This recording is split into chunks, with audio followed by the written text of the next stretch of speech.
우리가 읽은 에베소서 4장 1절에서 6절 말씀을 가지고 하나님의 부르심이라는 제목으로 함께 말씀의 은혜를 나누고자 합니다.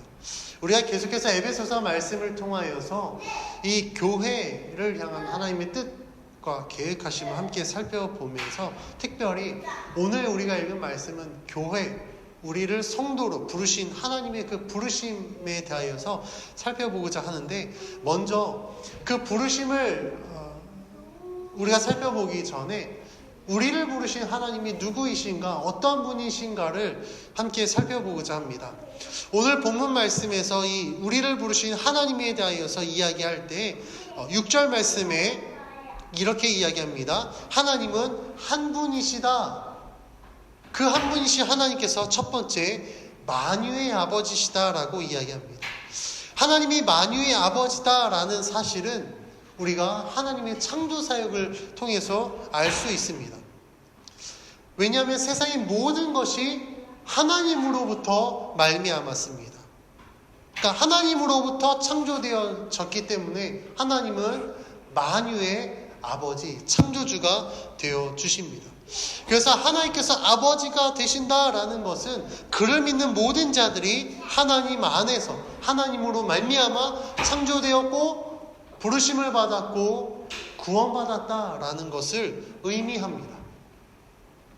바울은 교회를 부르신 주체가 하나님이신데 그 하나님께서 만유의 아버지다라는 사실을 강조하면서 교회가 하나님 안에서 한 가족이다라는 사실을 강조하고 싶었던 거예요. 왜냐하면 교회 구성원들이 다양하기 때문에 그렇습니다. 교회 구성원들은 어떻습니까? 에베소 교회만 보더라도 유대인 그리고 이방인, 그리고 이방인들 안에서도 사회 각계각층의 사람들이 함께 모여져 있었습니다. 그러다 보니까 이 다양성 가운데 하나 되는 것이 참 어려웠었다라는 것을 우리는 알 수 있습니다. 특히 유대인과 이방인들 함께 신앙생활하지만 이들의 동거, 이들의 함께함은 결코 편하고 좋은 관계로만 지속되지 않았습니다.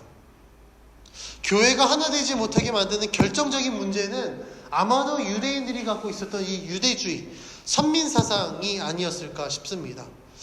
유대인들은 하나님께 선택받은 백성으로서 그들에게 주신 율법을 지키며 살아왔던 하나님의 백성이었습니다. 그들에게 있어서 이 율법은 목숨보다도 더 중요한 것이었습니다. 그래서 율법의 가르침대로 태어난 지 8일 만에 할례를 받고 율법의 가르침대로 제사를 지냈으며 율법의 가르침대로 음식을 구별하여서 먹기도 하였습니다. 이러한 유대인들의 삶의 모습들은 거룩한 하나님의 백성으로서 세상과 구별되어 살아감으로 말미암아 내가 하나님의 백성이다라는 것을 나타내기 위함이었습니다.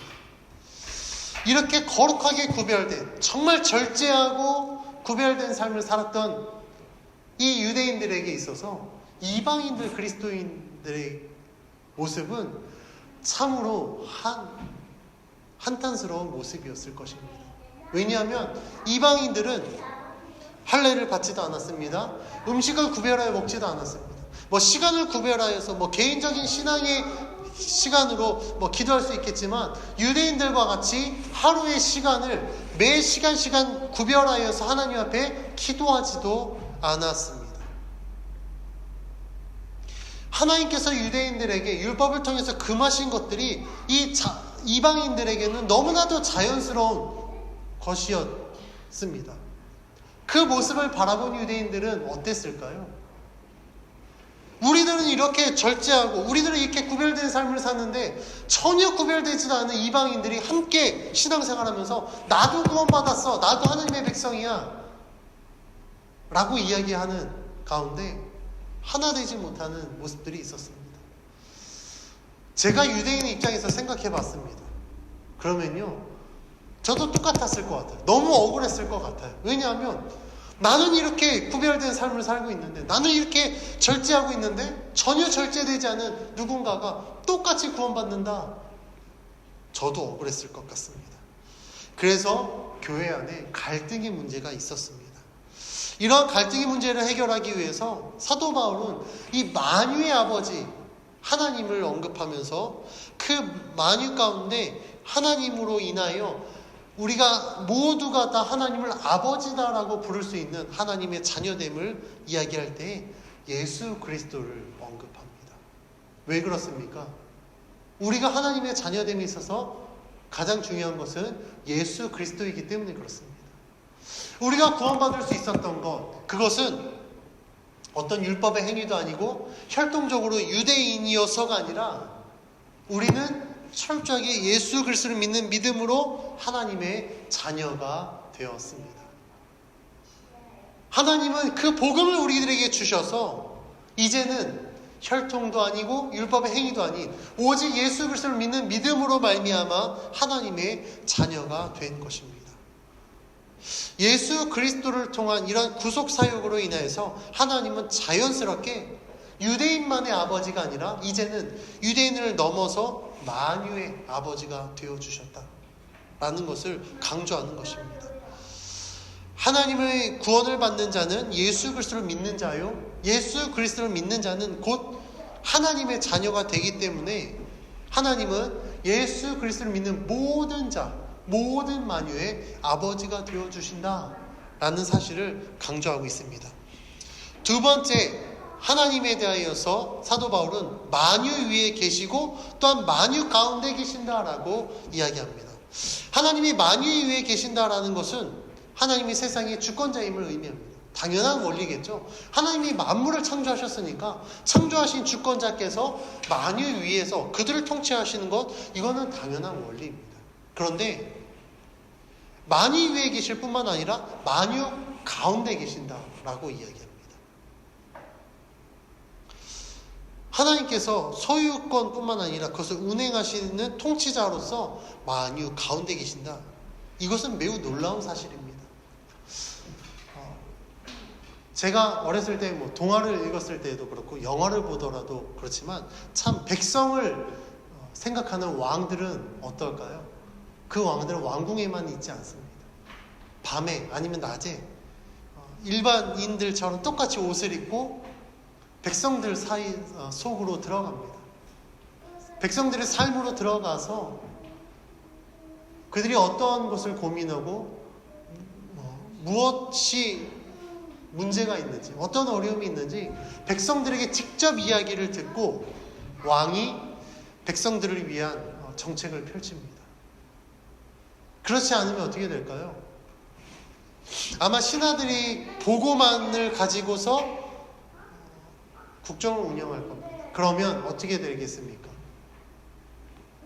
상당히 왜곡된 사실을 듣게 될 거예요. 왜냐하면 백성들과 전혀 동떨어진 정책을 만약에 신하들이 요구한다면 왕은 그래? 그러고 정책을 필 수밖에 없을 것입니다. 그런데 백성들 삶으로 들어가서 그들이 어떤 것을 고민하고 어떤 어려움이 있는지 왕이 직접 듣고 직접 경험한다면 그 왕은 백성들을 위한 정책을 펼칠 수 있을 것입니다. 하나님께서 만유 가운데 계신다라는 것은 우리들의 실상을 알고 우리들의 어려움도 아시며 그 어려운 문제들을 하나님이 해결해 주실 수 있다라는 것을 의미합니다. 특별히 만유 가운데 계신다라는 것을 저는 예수님의 성육신을 통하여서 함께 살펴보고자 합니다. 예수님이 성육신 하셨을 때 예수님의 이름을 임마누엘이라고 하셨습니다. 이것은 이사야서 7장 14절에 기록되어 마태복음 1장 23절에서 인용되었는데 임마누엘은 무슨 뜻을 갖고 있습니까? 임마누엘은 하나님이 우리와 함께 하신다라는 뜻을 가지고 있습니다. 하나님이 우리와 함께 하신다라는 것은 그냥 우리와 동떨어진 세계에 사는 것이 아니라 지금 우리와 함께 하심으로 말미암아 우리들과 함께 호흡하시고 우리들과 함께 하신다라는 것을 의미합니다. 예수님이 성육신을 통하여서 만유 가운데 계신다라는 것은 주님도 우리와 같이 육신의 몸을 입고 육신의 어려움을 동일하게 경험하셨습니다. 우리가 받고 있는 시험 예수님 동일하게 받았습니다. 우리가 갖고 있는 고민 예수님 동일하게 하셨다라는 겁니다. 예수님이 십자가에 지시기 전에 하나님 앞에 어떻게 기도했습니까? 이 십자가가 얼마나 고통스럽고 어려운지 아셨기 때문에 주님 할 수 있거든 이 잔을 내게서 옮겨달라고까지 기도하셨습니다. 그 십자가를 치기 위해서 이 땅에 오셨던 예수님도 그 어려움 속에서 이 어려움을 내게서 좀 옮겨주십시오라고 인간적인 고뇌와 갈등을 하셨다라는 겁니다. 그런데 예수님은 그 갈등과 고뇌 속에 자신의 것만 주장하는 것이 아니라 그럼에도 불구하고 내 뜻이 아닌 하나님의 뜻대로 해달라고 기도하셨습니다. 이것을 통하여서 인간적인 고뇌 가운데 우리들이 어떻게 해야 될지 우리 가운데 계셨던 하나님께서 모범 답안을 주셨다라는 거예요. 뿐만 아니라 지금도 우리들 가운데 계신 하나님 우리는 어떻게 경험할 수 있습니까? 바로 보혜사 성령을 통하여서 우리는 알 수 있습니다. 하나님이 지금도 우리와 함께 계신다라는 것은 보혜사 성령을 통하여서 우리에게 깨닫게 하시고 역사하시고 회복하시는 하나님을 우리들은 경험하게 되는 것입니다. 그래서 만유 가운데 계신다라는 것은 이 삼위일체의 하나님의 그 모든 사역들을 통하여서 우리는 알 수 있습니다. 또한 세 번째, 사도 바울은 만유를 통일하시는 분으로 하나님을 소개합니다. 하나님께서 만유를 통일하시는데 그 무엇으로 통일하실까요? 본문 3절 말씀에서는 성령을 통해 하나 되게 하신다라고 이야기합니다. 교회는 성령을 통해 예수 그리스도를 믿게 되었습니다. 그리고 성령을 통해 예수 그리스도를 믿는 교회는 예수님의 몸이 되는데 4절 말씀에서 몸이 하나요 성령도 하나임을 강조합니다. 예수 그리스도의 몸된 교회가 하나 되지 못하고 분열된다면 그것은 그리스도의 몸이 될 수 없습니다. 이것을 제가 우리들의 몸으로 한번 설명해 볼까요? 만약에 내 몸의 사지가 따로 논다면 어떻게 될까요? 손이 따로 놀고 입이 따로 놀고 발이 따로 놀고 상상만 해도 끔찍합니다. 제가 여기서 설교한다고 섰는데 제 입이 다르고 막 손이 다르고 막 몸이 달라요. 그러면 어떻게 될까요? 저는 여기 있어야 될 게 아니라 당장 병원에 가야 될 겁니다. 왜요? 비정상적이기 때문에 그렇습니다. 우리들의 몸의 지체는 우리가 원하는 것을 할 수 있도록 서로 유기적으로 움직입니다. 그래서 내가 생각한 것, 뇌에서 지령을 하면 뇌가 그 지령하는 것을 우리 지체들이 받아서 그대로 움직인다는 거예요. 만약에 우리들의 몸의 지체가 뇌의 지령과 상관없이 움직인다면 우리의 몸은 여러분들이 원하는 것, 여러분들의 몸은 여러분들이 원하는 것을 이룰 수 없을 것입니다. 교회도 동일합니다. 교회는 하나가 되어져야 된다는 거예요.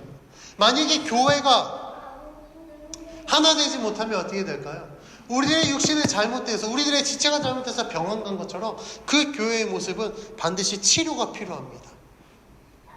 하나님께서는 우리들을 통하여서 하나님의 뜻을 이루기 위해서 성령을 우리들에게 보내주셨고 성령은 그리스도의 몸된 교회가 하나 될 수 있도록 역사하고 계십니다. 성령이 함께 하시는 교회는 조화를 이룹니다. 그리고 우리들의 지체가 유기적으로 움직이는 것처럼 교회는 유기적인 공동체가 될 수 있습니다. 하나님이 이루시는 일들에 대해서는 분열과 다툼이 존재하지 않습니다. 서로 하나 되고 합력하여 선을 이루게 될 것입니다. 오늘 본문에서 만유를 통일하시는 하나님에 대해서 강조하는 부분은 하나님이 이루고자 하는 뜻이 무엇인지 나타내고 있습니다. 하나님이 이루시는 것은 하나님이 처음 창조하셨던 통일되고 하나된 그 세계를 하나님은 이루기를 원하십니다. 인간이 어떻습니까? 하나님이 인간을 처음 창조하셨을 때 남자와 여자를 창조하셨을 때 둘을 하나 되게 하셨습니다. 그래서 아담은 하와를 통해서 내 살 중에 살이요 뼈 중에 뼈다라고 이야기했어요. 즉 지금 몸이 둘이 되었지만 그 여인을 보면서 이 여인은 내 몸의 일부다라고 고백하였습니다. 그런데 죄가 들어왔더니 어떻게 됩니까? 철저하게 분리되었습니다. 하나님이 왜 죄를 지었느냐라고 했을 때 분리시켜서 이야기합니다. 하나님이 만드신 저 여인이 나를 유혹했습니다.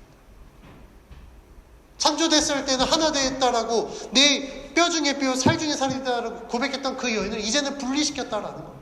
죄가 들어오면서 분리되었던 이 모든 세상의 것들을 하나님은 이제 다시 하나님이 처음 창조하셨던 것으로 통일되게 하기 위하여서 하나님은 우리를 구원하시고 우리를 부르셨다라는 겁니다. 교회를 부르신 하나님에 대해서 우리가 살펴봤는데, 그러면 하나님은 우리를 왜 부르셨는가?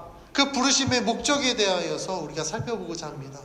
먼저 첫 번째, 하나님이 우리를 부르신 이유는 하나님의 온전한 사랑을 위해 부르셨습니다. 4장 2절 말씀에서 이렇게 이야기합니다. 4장 2절 말씀 우리 같이 함께 봉독하겠습니다. 시작. 모든 겸손과 온유로 하고 오래 참음으로 사랑 가운데서 서로 용납하고. 아멘. 사랑을 이루기 위하여서 우리를 부르셨는데, 그 사랑을 이루기 위해서 필요한 것은 겸손과 온유, 오래 참음입니다. 그 이유는 이것은 사랑의 본질이기 때문에 그렇습니다. 고린도전서 13장에서 사랑에 대해서 이야기할 때 다음과 같이 이야기합니다. 제가 봉독해 드리겠습니다. 먼저 13장 4절입니다. 사랑은 오래 참고, 사랑은 온유하며, 시기하지 아니하며, 사랑은 자랑하지 아니하며, 교만하지 아니하며. 또한 13장 7절은 이렇게 이야기합니다. 모든 것을 참으며, 모든 것을 믿으며, 모든 것을 바라며, 모든 것을 견디느니라. 사랑에 대하여서 이야기할 때 고린도전서에서 이야기한 것 같이 사랑은 오래 참음, 온유함, 교만하지 않은, 즉 겸손함입니다. 그래서 사랑은 모든 것을 참으며, 믿고 바라며, 모든 것을 견딘다라고 이야기합니다. 이러한 사랑의 실천은 예수님의 모습에서 우리가 살펴볼 수 있는데, 예수님은 하늘 영광의 보좌를 버리시고 이 땅에 오셨습니다.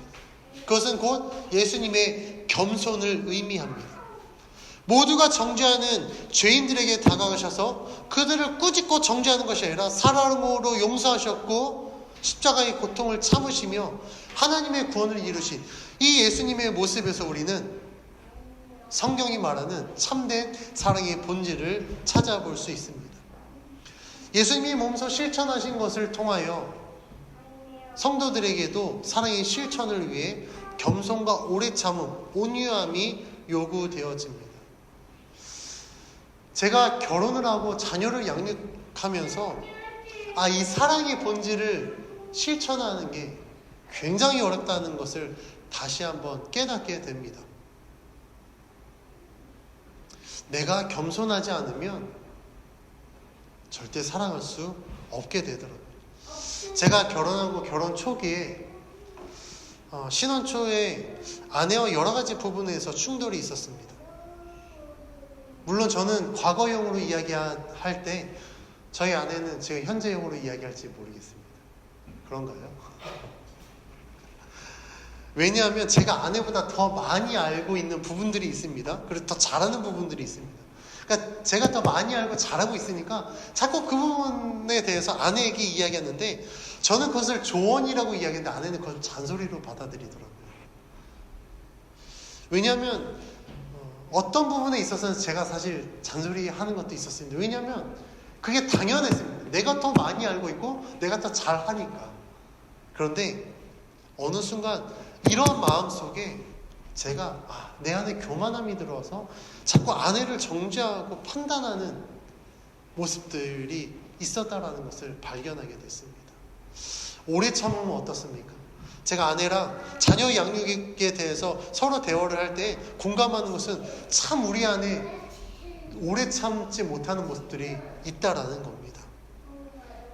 그리고 우리가 아이들을 양육하면서 참지 않으면 정말 화병 때문에 큰일 나겠다라는 사실을 함께 나누며 공감합니다. 이것은 자녀를 키우는 모든 부모들이 아마 공감하는 문제가 아닐까 싶습니다. 우리가 자녀를 양육할 때 자녀에게 화를 내고 혼내는 이유 무엇입니까? 다 자녀를 사랑하기 때문에, 그리고 그들이 잘 되게 하기 위해서 혼을 냅니다. 그런데 이런 멘트 어디서 많이 들어보지 않으셨나요? 저희가 클 때 우리들의 부모가 우리들에게 한 말이었습니다. 그런데 우리가 이러한 부모님들의 가르침을, 부모님의 말씀을 들었을 때 우리들은 어땠습니까? 우리들이 부모님의 그 모든 것들을 다 이해했습니까? 제가 자녀였을 때요, 저런 잔소리 좀 그만하시지. 나를 좀 믿어주시지. 좀만 참고 기다려주시지. 왜 저렇게 못 참고 저렇게 하실까? 생각해보니까 제가 자녀였을 때 저도 그렇게 생각했더라고요. 그런데 막상 부모가 되니까 제가 자녀가 됐을 때 부모에게 요구했던 그 모든 것도 온데간데 없이 저는 철저하게 부모 입장에서만 이야기하고 있습니다. 아이들을 혼내고 난 뒤에 내가 조금 더 참았으면 어땠을까? 내가 조금 더 기다렸으면 어땠을까? 라는 후회가 듭니다. 다음에는 좀 더 참아야겠지. 그런데 그 상황이 되면 여지없이 또 무너집니다. 참지 못하고 또 아이들을 혼내게 됩니다. 그런 모습을 보면서 사랑을 행하는 거, 실천하는 거 정말 어려운 문제다라는 사실을 다시 한번 깨닫게 됩니다. 우리가 온전한 사랑을 이루기 위해서는 하나님의 마음을 가져야 될 것입니다. 하나님은 우리를 어떻게 대하십니까? 하나님은 온유함으로 정말 오래 참으십니다. 만약에 하나님이 오래 참지 않고 우리와 같은 마음이었다면 아마 지금 이 자리에 있는 사람 없을 겁니다. 왜냐하면 우리가 죄를 지을 때마다 하나님이 그 죄에 대해서 우리들에게 그 죄에 대한 책임을 물으시고 그 죄에 대해서 심판하신다면 아마 이 자리에 있는 사람 없을 것입니다. 그러다 하나님은 어떻습니까? 하나님은 온유함으로, 오래 참음으로 우리가 그 죄를 회개하고 주님 앞에 돌아올 때까지 하나님은 기다려 주십니다. 그리고 죄인의 모습으로 우리가 하나님 앞에 나아가지만 하나님, 저의 죄를 용서해 주십시오라고 주님 앞에 회개할 때 하나님은 그 온유함으로 우리를 받아주십니다. 이것이 하나님의 사랑이요, 그 하나님의 사랑으로 인해서 구원해 주시기 때문에 우리는 하나님 앞에 지금도 예배하고 우리들에게 주어진 삶을 살아가게 된 줄 믿습니다. 두 번째, 하나님이 우리를 부르신 목적은 평안을 이루기 위해 부르셨습니다. 본문에서는 평안에 매는 줄로 하나 되게 하신 성령을 강조하는데, 이러한 성령은 우리가 요한복음 14장 말씀에서 함께 살펴볼 수 있습니다. 14장 26절 27절 말씀을 제가 봉독해 드리겠습니다. 보혜사 곧 아버지께서 내 이름으로 보내실 성령, 그가 너희에게 모든 것을 가르치고 내가 너희에게 말한 모든 것을 생각나게 하리라. 평안을 너희에게 끼치노니 곧 나의 평안을 너희에게 주노라. 내가 너희에게 주는 것은 세상이 주는 것과 같이 아니하니라. 너희는 마음에 근심하지도 말고 두려워하지도 말라. 아멘. 보혜사 성령은 교회에게 모든 것을 가르치고 알게 하신다라고 이야기합니다. 이것은 하나님이 하시는 일, 하나님께서 이루고자 하시는 그 모든 것들에 대해서 우리에게 깨닫게 하여 주신다라고 이야기하고 있습니다. 그렇다면 교회가 하나님이 행하신 일들, 하나님이 계획하신 일들을 깨달아야 될 이유가 왜 필요할까요? 그것은 우리가 하나님의 뜻을 알아야만 우리는 좌로나 우로나 치우치지 않고 흔들리거나 넘어지지 않기 때문에 그렇습니다. 하나님의 뜻을 안다면 우리들의 처한 상황에서도 우리는 하나님의 뜻을 포기하거나 버리지 않으시고 우리를 붙드셔서 하나님이 약속하시고 계획하신 것을 이루시는 분이다라는 사실을 우리는 믿을 때 하나님을 온전히 신뢰하고 하나님의 뜻을 이룰 수 있습니다. 물론 하나님의 뜻이 이루어지는 과정이 이러한 어려움이 없고 정말 순탄하게만 이루어지면 정말 좋겠습니다. 그러나 우리가 하나님의 뜻을 이룰 때, 하나님을 믿는 자로서 살아갈 때 우리들은 꽃길만 걷지 않습니다. 오히려 꽃길만 걸었던 삶이 예수님을 믿는 순간부터 돌짝밭, 가시밭길이 될지도 모르겠습니다. 하나님을 믿는 믿음 때문에 우리는 여러 가지 공격을 받기도 합니다. 핍박을 받습니다. 하나님을 믿는 믿음 때문에 우리는 유혹, 더 큰 유혹을 받기도 합니다. 그러나 우리가 하나님을 믿는다면 이런 상황 속에서 우리는 유혹에 넘어가지 않습니다. 이전에 걸었던 꽃길이 좋다고 그 돌짝밭 가시밭길이라고 하나님을 저버리지 않습니다. 왜 그럴까요? 이 땅에서의 삶은 잠깐 동안 우리가 근심하지 않을 수 없는 가시밭길이요 돌짝밭 길일지라도 분명히 근심하고 어려움 속에 유혹을 받고 핍박을 받을지라도 이 잠깐을 이겨냈을 때 영원하신 하나님의 나라에서 우리들에게 허락하실 하나님의 그 은혜는 너무나도 크기 때문에 그렇습니다. 그 영원한 생명을 우리는 포기할 수 없기 때문에 하나님을 믿고 신뢰하는 것입니다. 그래서 하나님을 믿는 믿음의 사람들은 성령께서 깨닫게 하시고 인도하시는 그 역사하심으로 인하여서 우리 마음 가운데 평안함으로 살아가게 됩니다. 하나님이 주시는 그 평안을 누립니다. 세상이 줄 수 없는 그 평안으로 인해서 살아가는데 중요한 것은 그 평안은 우리에게만 머무는 것이 아니라 하나님을 믿는 우리를 통하여서 세상 가운데도 동일하게 증거되어진다라는 것을 기억해야 됩니다. 오늘 본문을 통해 우리는 성도와 교회를 하나님의 자녀로 일꾼으로 부르신 하나님 그리고 부르신 목적에 대해서 함께 살펴봤습니다. 우리를 부르신 하나님은 만물을 창조하시고 통치하시는 주권자가 되시며 삼위일체 하나님께서 지금도 우리 가운데 역사하고 계신다라는 사실을 함께 나누었습니다. 또한 하나님이 우리를 부르신 목적이 하나님의 뜻을 이루기 위함인데 그 중에서도 온전한 사랑을 이루어 평안에 매는 줄로 하나가 되라는 교회의 사명도 함께 살펴봤습니다.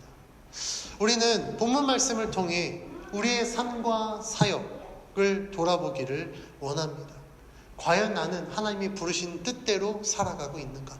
그 부르신 목적대로 주어진 사명을 감당하고 있는가? 우리는 스스로를 돌아봐야 됩니다. 우리가 살고 있는 시대는 참 어려운 시대입니다. 우리나라를 비롯해서 세계적으로 정치, 경제적으로 양극화가 심해지고 그로 인하여서 분열과 다툼이 끊이지 않고 있습니다. 이럴 때 믿는 자들과 교회가 세상을 하나로 만들어야 되는데 교회가 그 역할들을 감당하지 못하고 있다는 사실이 참으로 안타깝습니다. 때로는 교회가 앞장서서 분열을 조장하기도 합니다. 그 다툼의 중심에 있기도 합니다. 과연 지금의 모습을 보고 계신 하나님께서 우리에게 뭐라고 말씀하실까요? 이번 주에 한 신학자가 신문사와의 논담에서 한국 개신교는 자정이 불가능하며 새 우물을 파야 된다라는 논지를 주장했습니다. 상당 부분 사실을 근거로 이야기해서 참 많이 공감이 됐습니다. 우리나라 기독교는 각 교단마다 색깔이 다르기도 하지만 대부분 보수적인 입장을 취합니다. 여기서 말하는 보수적인 입장은 신학적으로 보수적이어야 되는데 신학적인 보수가 아니라 정치적인 보수의 견해를 의미합니다. 왜 그럴까요? 보수를 자처하는 정치 세력과 한국교회가 굉장히 밀접한 관계를 맺고 우리나라의 역사를 이루어 갔습니다. 그러다 보니 보수를 자처하는 정치 세력과 한국교회는 늘 밀접한 관계를 맺어왔습니다. 6.25 사변 이후에는 반공주의로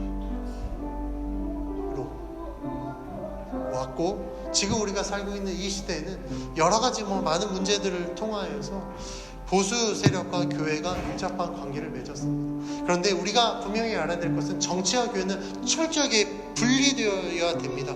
이것은 불문율입니다. 그런데 지금 우리나라 교회는요, 정치와 교회가 굉장히 밀접한 관계를 맺고 있습니다. 이러한 모습은 종교시대의 로만 카톨릭의 폐해와도 같습니다. 그렇다 보니까 교회는 자연스럽게 진보 성향을 비판하게 되었고 신앙과 신학을 지키기 위한 싸움이 아닌 기득권을 지키기 위하여서 교회가 흔히 말하는 저 보수 세력, 지금은 극우 세력과 손을 잡고 논란의 중심에 빠져 있습니다. 그런데 오늘 본문에서는요, 전혀 다르게 이야기합니다. 세상이 분열되어 다투고 있을 때 교회는 하나님의 사랑으로 이것을 중재하라고 이야기합니다. 평안을 매는 줄로 서로를 용납하고 서로 하나 되기 위해서 교회는 힘써야 된다라고 이야기하고 있습니다. 이 일들을 위해서 우리는 부르심을 받았다라는 사실을 기억해야 됩니다. 우리는 그 일들을 행하기 위해서 하나님을 믿는다라는 것을 우리는 분명히 기억해야 됩니다. 저는 이 신학자의 논지 가운데 새 우물을 파야 된다. 그럼 새 우물이 교회가 아닌 다른 공동체냐? 아니라는 거예요. 그 신학자의 주장은 정말 하나님 앞에 믿음의 본질로 새롭게 된 그리스도인들이 다시 모여야 된다라는 겁니다. 저는 이 말에 공감합니다. 이제는 우리가 변화되어져야 될 때입니다. 예수 믿는 우리가 변화되어져야 되고 하나님의 교회가 변화되어져야 됩니다. 이 문제를 고민하는 가운데 이번 주에 목회자들과 함께 잠시 교제를 나누면서 한 사모님이 저한테 이런 질문을 던졌습니다. 삶의 예배에 대하여서 너무나도 모호하다. 삶의 자리에서 성경 보고 기도하는 것, 그것이 일반 성도들에게 너무나도 어렵습니다. 저는 그렇게 질문하는 사모님에게 이렇게 이야기했습니다. 삶의 예배라는 것은 삶에서 드려지는 경건 생활이 아니라 우리가 삶으로 예배를 드리는 것을 의미한다. 말씀을 공부하는 것 중요하다. 그런데 우리가 이제 행해야 될 것은 우리가 드려야 될 삶의 예배는 말씀으로 살아가야 된다라는 것을 강조했습니다.